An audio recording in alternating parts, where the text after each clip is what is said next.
मना है। क्यों? क्योंकि वो अपने बच्चियों की सुरक्षा नहीं कर सकते।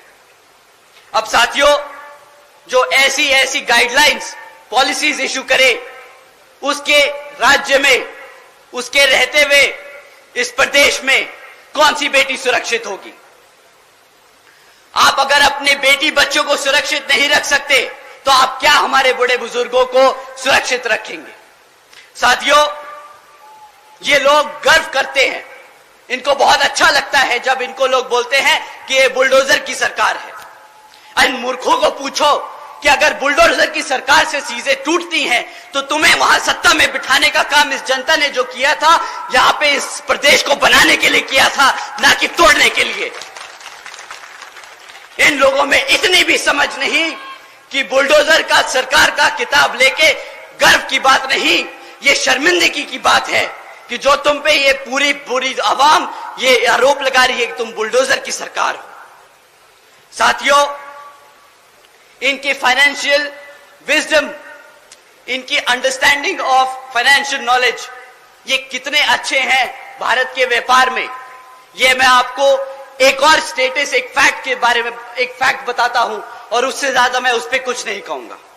साथियों, जब केंद्र की सरकार में भाजपा आसीन हुई थी तो केंद्र की सरकार पे 58,60,000 करोड़ का कर्जा था। आज 2024 में ये 58,60,000 करोड़ का कर्जा बढ़कर आज 152 लाख करोड़ हो चुका है। इतनी ही अच्छी इनकी फाइनेंशियल नॉलेज है, इतना ही अच्छा इनका बिजनेस सेंस है। ये इंडिया को भारत देश में एक लार्जेस्ट $5 ट्रिलियन इकोनॉमी की बात करते हैं। अगर कर्जे पे चौड़ना है तो भाई साहब, हमें ऐसी सरकार और ऐसा चौड़ नहीं चाहिए।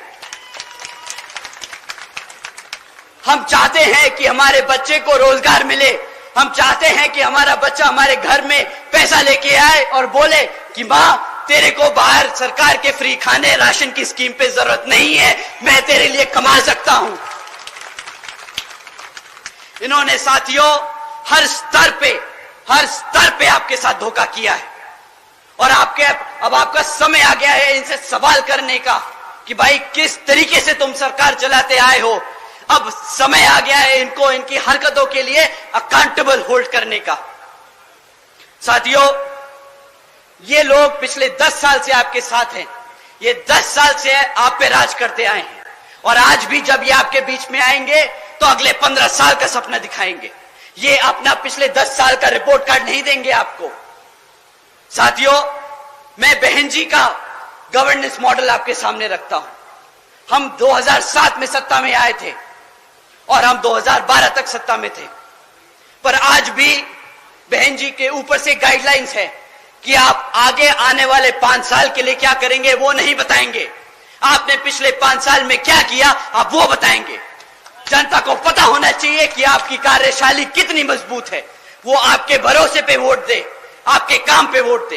तो साथियों, मैं आपके सामने बहन जी के कुछ काम आपके सामने रखता हूं और आप ही डिसाइड करना कि आपके लिए, आपके बच्चों के लिए सही नेता कौन है।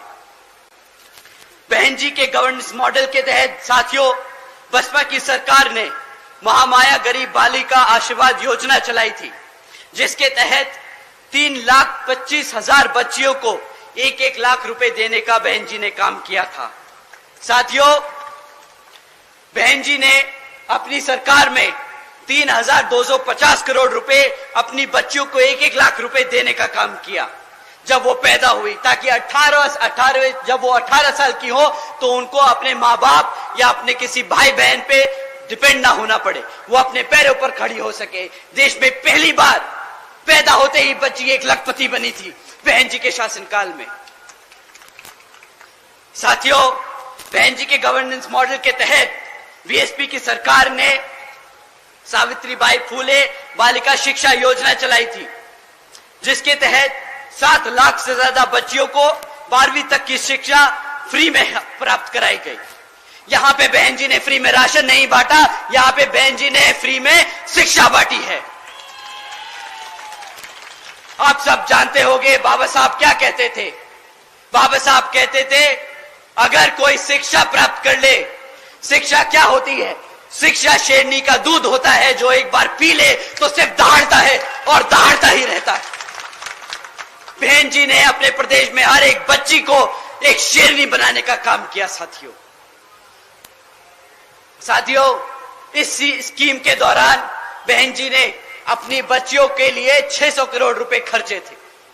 हमने कभी इधर उधर पैसा नहीं उड़ाया। बहन जी ने हमेशा बहुत टारगेटेड, बहुत सटीक तरीके से सही जगह वो पैसे का इस्तेमाल किया ताकि आने वाली जनरेशन किसी के सामने हाथ ना फैलाए। साथियों, बहन जी मॉडल ऑफ गवर्नेंस के तहत बसपा की सरकार में प्रदेश में पिछड़े वर्ग के लिए 27% आरक्षण हॉस्टल्स में तय किया। साथियों, बहन जी ने हर वर्ग का ध्यान रखा। वो चाहती थी कि हर बच्चा पढ़े, हर समाज, हर वर्ग का बच्चा पढ़े। किसी के लिए पढ़ाई के लिए पैसा एक मुश्किल ना बन पाए। यहां पे पिछले 10 साल से कांग्रेस, बीजेपी की सरकारें चलती आ रही हैं विभिन्न प्रदेशों में, और सत्ता में केंद्र में भाजपा की सरकार। क्या आप उनसे पूछिए कि भाई तुम फ्री की राशन की बात करते हो, कितने कॉलेजेस बनवाए तुमने, कितने कॉलेजेस चल रहे हैं, कितने बच्चों को तुमने पढ़ाया? सवाल आपके भविष्य का है साथियों। आपके आज वोट डालने से आपके बच्चों का भविष्य बदलेगा। आप लोगों ने अपना जीवन जी लिया है, आज आपके बच्चों के लिए आपको लड़ना होगा। साथियों, बहन जी के मॉडल ऑफ गवर्नेंस के तहत बसपा की सरकार ने सरकारी नौकरियों के साथ साथ देश में पहली बार सरकारी ठेकों में भी आरक्षण की व्यवस्था तय की। हमारे लोग, पिछड़े वर्ग के लोग, बहुजन लोग खाली सरकारी नौकरियों में आगे नहीं बढ़ेंगे, वो प्राइवेट सेक्टर में भी आगे बढ़ेंगे। वो अपने पैरों पर बिजनेस खड़ा कर खड़े होंगे। साथियों, वो अपने आप को नौकरी मांगने नहीं, नौकरी देने लायक बनेंगे। बहन जी ने हमेशा से आप सबके लिए हमेशा आगे के लिए सोच के काम किया। साथियों, बहन जी के मॉडल ऑफ गवर्नेंस के तहत बसपा की सरकार ने कृषि व संबंधित कार्यों में सबसे पहले मिनिमम वेजेस को 55 रुपए से बढ़ाकर 100 रुपए प्रतिदिन किया। साथियों, साथ ही साथ अन्य पिछड़े वर्गों के लोगों की क्रीमी लेयर की वार्षिक आय 3 लाख रुपए से बढ़ाकर 5 लाख रुपए कर दी ताकि उन सभी लोगों को फाइनेंशियली लाभ हो सके। साथ ही साथ बहन जी के मॉडल ऑफ गवर्नेंस के तहत बसपा की सरकार में 90,000 से अधिक शिक्षकों को सरकारी नौकरी दी गई। 1 लाख से अधिक सफाई कर्मचारियों को सरकारी नौकरी दी गई। 2 लाख से अधिक जवानों को पुलिस फोर्स में भर्ती किया गया। और साथियों, अपने 5.5 साल के शासनकाल में 6 लाख से अधिक अपर कास्ट समाज के सभी कमजोर लोगों को विभिन्न सरकारी नौकरियों पे, पदों पे नियुक्त किया गया। और साथियों, आप जानकर हैरान होंगे, ये सारे काम बहन जी ने तब किए जब पूरी दुनिया आर्थिक मंदी के दौर से गुजर रही थी। इसे कहते हैं फाइनेंशियल इंस्टीट्यूशन, फाइनेंशियल नॉलेज की एक सेंसिबल तरीके से गवर्नमेंट रन करना। साथियों, बहन जी ने कभी सरकारी खर्चे से अपनी सरकारी नीतियों को चमकाने का काम नहीं किया। जो आप सब जानते हैं, भाजपा बखूबी जानती है। 100 करोड़ सैंक्शन करेगी पॉलिसी के लिए, उसमें से 75 करोड़ रुपए उसको एडवर्टाइज करने के लिए खर्च देगी। बहन जी ने कभी ऐसे काम नहीं किए। उन्होंने आपके टैक्स के कमाए हुए पैसे को बखूबी समझा कि वो कितनी मेहनत से कमाया जाता है और सब जगह वो बांटने का काम किया, क्योंकि वो हमेशा से चाहती हैं कि बाबा साहब और मान्यवर साहब श्री काशीराम जी के सपनों को वो इस प्रदेश में नहीं बल्कि पूरे देश में लागू करके उनके सपने को पूरा कर सके। साथियों, मैं दिल से ही नहीं बल्कि दिमाग से भी आपसे बोलूंगा कि काम ले इस बारी। दिल से आदमी भावुक होके बोलता है, भावुक होके दोस्त यार के यहां घटना हुई तो मैं भी उसके साथ जाके खड़ा हो जाऊं, मैं भी आंदोलन करूं, मैं भी पुलिस से झगड़ूं, मैं भी एसपी और डीएम से लड़ूं कि उसको न्याय मिलना चाहिए। साथियों, ये भी तरीका होता है, बट ये कभी बीएसपी का तरीका नहीं रहा। कभी भी बीएसपी के लोग सड़क पे उतरकर किसी से लड़ाई झगड़ा नहीं करें।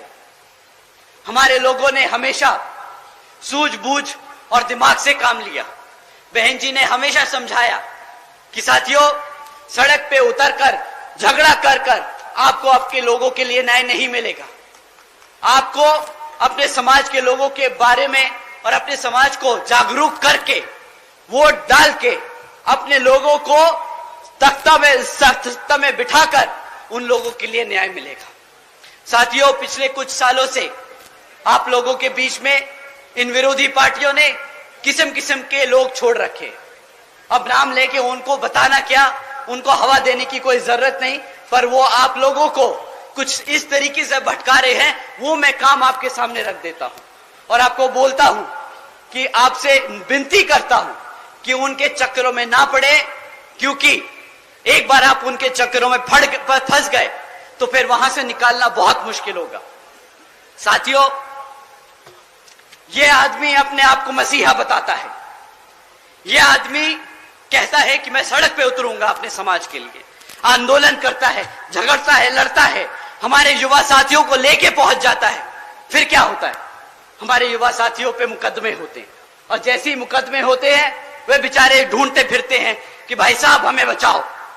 वो आदमी फिर यहां से छोड़ के दूसरी जगह भाग जाता है, वहां पे आंदोलन करता है, और इस कारवां में हमारे सभी युवा साथियों पे मुकदमे दर्ज कराता जा रहा है। अगर आप पे एक बार मुकदमा दर्ज हो गया साथियों, तो सरकारी नौकरी मिलने में मुश्किल हो जाएगी, रोजगार मिलने में मुश्किल होगा। ये आपको आज गरम खून नहीं दिखा के, इमोशनल करके आपको सड़कों पे ले जा रहा है और बाद में फंसा रहा है। साथियों, सड़क पे लड़कर आपको वोट, आपको आपकी ताकत, आपको सत्ता में आने का मौका नहीं मिलेगा। आपको अपने समाज को जागरूक करके, अपनी पार्टी को मजबूत करके उसको सत्ता में लाकर न्याय और रोजगार मिलेगा। साथियों, ऐसे नहीं मिलता रोजगार, ऐसे नहीं मिलता न्याय।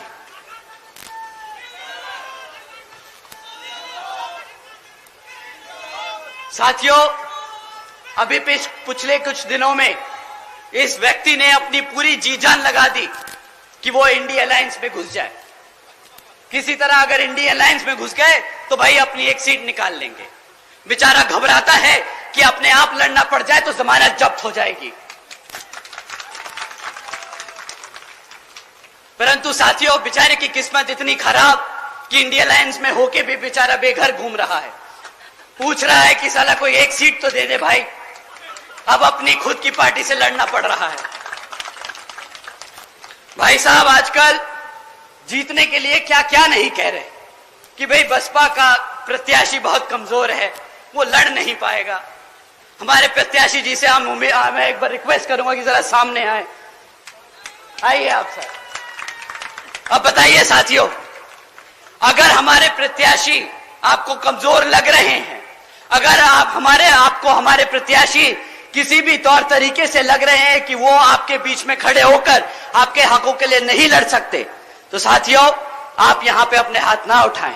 परंतु अगर आपको लगता है कि हमारे प्रत्याशी उतने ही मजबूत है जितना हमारा कैडर, उतने ही मजबूत है जितने हमारे कार्यकर्ता, तो आप सब अपने हाथ उठाएं और बताएं कि यहां पे सामने वाले की जमानत जब्त होने वाली है और यही प्रत्याशी उसको वो मुंहतोड़ जवाब देने वाले हैं।